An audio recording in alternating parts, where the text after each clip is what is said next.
Kidlat News Updates. Mga balita ngayon, ina at tatlong anak minasakir sa loob ng bahay sa Zamboanga del Sur.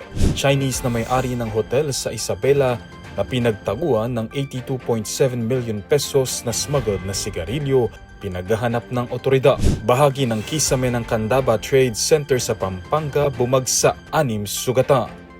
Ako po si Cesar Soriano para ihatid ang nangungunang mga balita sa buong kapuluan ngayon.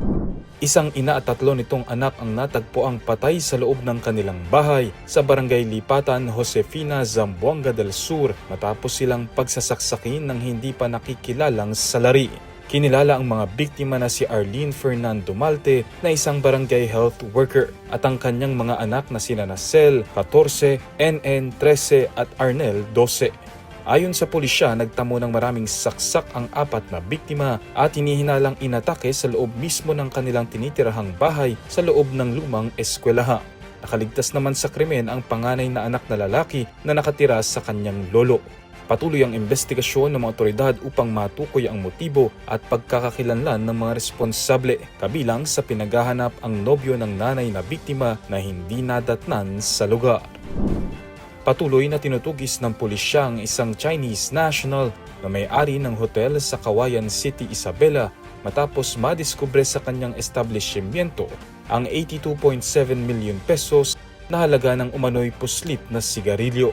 Sa isinagawang operasyon noong Hunyo 25, nakumpiska ng mga otoridad ang halos 200 kahon ng iba't ibang brand ng sigarilyo mula sa 5 kwarto ng hotel. 3 Chinese nationals ang kinasuhan, kabilang ang caretaker ng hotel at isang individual na umano'y umupa ng mga kwartong pinaglagyan ng kontrabando. Ayon sa Bureau of Internal Revenue o BIR, may estimated floor price na 9.02 million pesos ang mga nahuling sigarilyo at may government losses na nasa 81.8 million pesos na excise taxes at 1.53 million pesos na value-added taxes.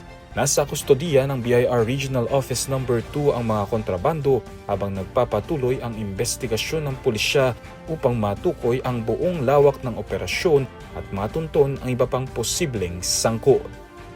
6 na katao ang nagtamo ng minor injuries matapos bumagsak ang bahagi ng kisame ng Candaba Trade Center sa Pampanga habang isinasagawa ang orientation para sa Project Lawa at Binhi ng Municipal Social Welfare and Development Office nitong Lunes ng umaga, Hunyo 29.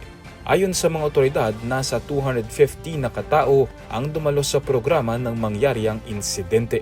Agad na dinala sa Candaba Infirmary ang mga nasugatan para sa pagsusuri at medikal na atensyon. Wala namang naitalang malubhang nasakta. Pansamantalang isinara ang apektadong lugar at itinigil ang lahat ng nakatakdang aktibidad habang iniimbestigahan ng Municipal Engineering Office ang sanhi ng pagbagsak ng kisame. Para sa Kidlat News Channel, ako si Renza Linon, nag-uulat. Ako po si Cesar Soriano, kasama nyo sa bawat pagputo ng balita.